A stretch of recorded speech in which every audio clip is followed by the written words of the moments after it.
Bom dia. Quero saudá-los com graça e paz da parte do Senhor Jesus. Quero ainda falar um pouco mais a respeito dessa virtude ensinada pelo nosso Senhor e Mestre e requerida da parte de todo cristão verdadeiro e que se encontra registrada nos versos 10 e 11 do capítulo 5 do Evangelho de Mateus, onde lemos: Bem-aventurados os perseguidos por causa da justiça, porque deles é o reino dos céus. Bem-aventurados sois quando por minha causa vos injuriarem e vos perseguirem e mentindo disserem todo mal contra vós. Meus irmãos e amigos, a triste verdade é que muitas vezes estamos invertendo a situação. Ao invés de perseguirmos a justiça, muitas vezes é ela que nos persegue para ver se nos acha. A justiça tem se perdido de nós que nos dizemos cristãos à medida em que nos afastamos daquilo que Deus tem nos desafiado a viver, à medida em que nos calamos diante de situações de injustiça como se nada tivéssemos a dizer, à medida em que nos omitimos diante de situações de injustiça como se nada tivéssemos que fazer. Martin Luther King, líder de movimentos que buscavam o respeito aos direitos dos negros e o fim da discriminação racial nos Estados Unidos, liderou protestos pacíficos e conseguiu mudar a situação dos negros em seu país. Eu destaco duas frases que ele proferiu. Na primeira ocasião, ele afirmou o seguinte: se soubesse que o mundo se desintegraria amanhã, ainda assim plantaria a minha macieira. O que me assusta não é a violência de poucos, mas a omissão de muitos. Temos aprendido a voar como os pássaros, a nadar como os peixes, mas não aprendemos a sensível arte de viver como irmãos. Na segunda frase, ele afirmou o seguinte: o que me preocupa não é nem o grito dos corruptos, dos violentos, dos desonestos, dos sem caráter, dos sem ética. O que me preocupa é o silêncio dos bons. Como Igreja de Jesus, como pessoas comprometidas com o reino de Deus, nós temos que erguer nossas vozes contra a injustiça ao invés de nos omitir. Tantas vezes a nossa omissão se dá pelo fato de não querermos ser perseguidos. E com isto, perdemos a oportunidade de nos tornarmos bem-aventurados. Quem cala consente, e o consentimento está a um passo apenas da adesão à injustiça. Não podemos e não devemos silenciar, meus amados. Se nos calarmos, as próprias pedras clamarão, conforme afirmou o próprio Senhor Jesus em Lucas 19, verso 40. A nossa vocação como cristãos e como Igreja de Cristo é anunciar boas novas com atitudes, gestos e palavras. E isto não agrada ao príncipe deste mundo.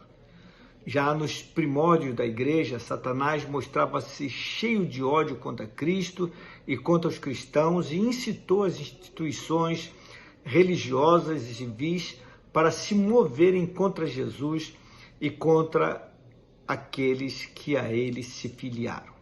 Jesus foi condenado injustamente e crucificado, e os discípulos foram ameaçados e perseguidos.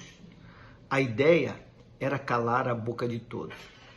Mas em tempos de perseguição, quando o nível da nossa convicção também se torna altíssimo, nossa resposta será sempre como a de Pedro e João, registrada em Atos dos Apóstolos, no capítulo 5, verso 29, quando então afirmaram destemidamente aos seus perseguidores: mais importa obedecer a Deus do que aos homens.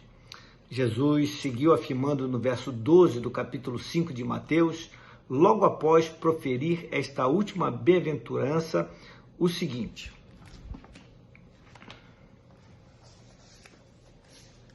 alegrai-vos e exultai, porque é grande o vosso galardão nos céus, porque assim perseguiram aos profetas que foram antes de vós. Alegrai-vos e exultai. Exultação é a expressão utilizada para referir-se a uma grande alegria. A exultação não decorre da perseguição em si, mas sim porque é sinal dos tempos, isto é, o reino chegou. É também sinal pessoal, isto é, a vossa fé não é falsa, mas é autêntica. Este é o motivo da alegria dos cristãos. Jesus afirmou que é grande o galardão nos céus para os que sofrem por causa da justiça. E este galardão é dado gratuitamente, embora não se trate de uma obrigação divina. Ganhar uma recompensa espiritual e eterna em que pese as situações adversas que nos levam a adquiri-la, muda e enriquece a nossa vida. No entanto, devemos deixar de lado a ideia materialista sobre os céus. A principal recompensa é a de mudança da nossa natureza, a nossa transformação plena segundo a imagem de Cristo e não a possessão de grandes riquezas e de bens materiais. Ao afirmar, porque assim perseguiram os profetas que foram antes de vós, Jesus deixou bem claro que nenhum de nós deve esperar tratamento diferente, tanto da parte das autoridades civis quanto das eclesiásticas. Ao lermos a história da igreja nascente à época, notamos que tais palavras e pensamentos eram importantes para a mentalidade geral dos cristãos, porque a perseguição foi muito real e perdurou cerca de 200 anos.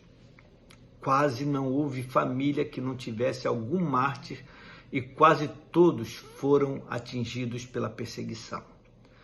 Nos dias atuais, e em particular aqui na nossa nação brasileira, é um tanto difícil avaliar o impacto de tais palavras quando Jesus comparou os discípulos aos profetas em suas lutas e sofrimentos e lhes prometeu o galardão.